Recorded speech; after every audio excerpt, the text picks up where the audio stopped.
All right, hey, it's Master Dave. We're here, YouTube family, YouTube fans, and sometimes I do these videos where I talk to and answer a question. Maybe it's something I observed in class, kind of a little bit what I'm doing today. It's a question I get from a parent, and sometimes it's a question I get from another martial arts studio owner, and I'll post an answer because it's not just for local people. Maybe it's other martial arts instructors that will benefit, not just that one that asked me. Maybe some more parents, maybe students who train in the martial arts, maybe not directly to me or under me or in the area. So today we're talking about letting go, and this is addressing children ages, I would say under age 9. So let's say 4 to 9 years old. Now, depending on the age of the student, we break by 4 to 6, 7 to 9, 10 through 14, and then, the 15-year-olds, they have a choice of teens or going with the adults, which is 16 and up. Now, I would say if it's a under 9-year-old, the main reason is they need some structure, discipline, character building, and discipline. Let's just say that, or self-discipline. If it's the other age groups, they may flip-flop a little bit. Maybe they need confidence building, which leads into self-defense, anti-bullying. But generally, we'd say number one, they're there for some kind of structure. And I'd say there's probably nothing better for character building than the martial arts or other activities like scouting is pretty good, There's a lot of things out there. But martial arts teaches two things, physical and mental, and we learn to do them at the same time. So there's a lot children get out of that. And it's very beneficial to them to learn it early on. Personally, I don't like to teach anyone under age 4. I think at 4 years old, it's a good age. And some instructors disagree. That's fine. They'll go as young as 2 or 3. I don't agree with that. And but let's talk about it. So I got my notes here, so you're gonna have to forgive me if I look them up because I want to make sure I get all my points. So as a parent, I understand you are so into your kid. You want him to learn this thing, do this thing. You want him to be good. You want him to learn discipline, and you want it to happen overnight. But it doesn't always work that way. It's a process. Especially children. Remember, when they're like that young, they're very young. They're very energetic, and not that there aren't any children who are a little less energetic, but generally by nature, children are very energetic. They have a hard time sitting still, and then it calms down like after their teen years and their adult years. So you want to address something because you're a parent and you always are there for your kid.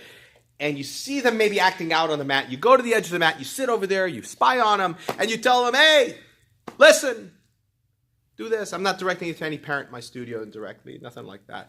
Just observations I have and a question I got recently.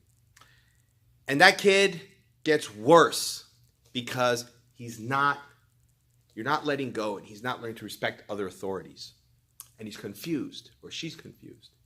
And as a parent, sometimes you gotta have to let go early on and let the teacher do their job. You want to help, but in that case, you're making it worse. And a child needs to learn to respect authority figures other than their parents. That's why we put them in school. They respect authority like the teacher, or they respect a principal, even the janitor. It's an authority figure. That's why we teach them and put them in sports sometimes, because they get coached, and that coach has a skill set with his assistants, and they try and help your child learn baseball, basketball, whatever sport it may be, soccer, especially soccer. And you have to step back and let that coach do their job, because when you jump in there, you're distracting everybody, not just your kid. Okay, and this is where we have to be very careful. So don't call out, don't come to the edge, go sit down. There's nothing you can do at that point. Your child's going to be addressed by the teacher, and after class, either the teacher's going to address you, or you can come up to the teacher.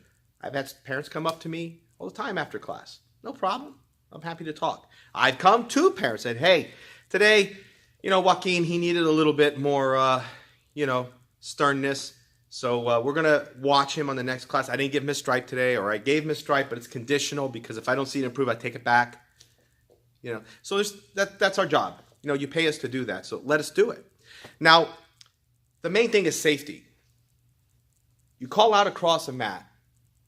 You're trying to get your child's attention to behave. And then what happens is the other child who's not your child is distracted. And remember, those parents here, they're here for their kids too, and they want their kids to learn. If you're always calling across and doing that, you're distracting everybody. Now, that other kid looks at you instead of the teacher, and then they turn their head and boom, they get hit. Now they got a broken nose, hurt eye, cheek. Sounds extreme, but actually it's happened. Not to me. I'm usually pretty good at kind of keeping things under. If you see me come off the mat, I'm being kind. And I usually just say, hey, I understand, but you got to let the teacher do their job. Please sit down and don't call across the mat because you're going to make it harder for them. And you're not making it easier for your child or the coach. And they usually understand, sit down. But in that extreme case, happened to a friend of mine, the parent wouldn't listen, and other child looked and turned. They were doing a pad drill. Thankfully, it was with a pad and it wasn't a bare hand. But when that kid turned and got hit, it still hurt his eye. It was poofy. The class had to stop, and it was just a nightmare for everybody. Okay, let your child go. It'll be okay. For that 45 minutes, 30 minutes, whatever the class length is, let it go. Because that teacher has to do their job, and let them do their job. Now, in my school, we do our best, and if a child doesn't work out, They don't have to continue with us. We're not for them. If you don't like the way we do things, it's understandable. So, sometimes we're just not a fit. But in this case, I believe most children are a fit. You just got to let that teacher do their job. So if you're another martial arts teacher, make sure your parents are clear and understand that, please, they have to be respectful of the mat. Okay? If you are a parent, respect the mat and the other people in the class. If you are another student, be respectful and also address, if you're an adult student, sometimes my adults will go like, hey, I understand, my kid trains too, or I was a kid, I grew up here. Let the instructor do their job, because it's frustrating when you're calling across. The other kids can't listen, and those other parents will appreciate it too. Okay, so, and if you need to, talk to a teacher, let the teacher address you, let the teacher have a plan. And I want you here. I want you to listen so that we can teach together, so that we can work together and help your child hit their goals. Okay, that's it. All right, I appreciate you guys being here, watching my videos, tolerating me, and I will see you on the mats. Have a great week, great day. Always be kicking.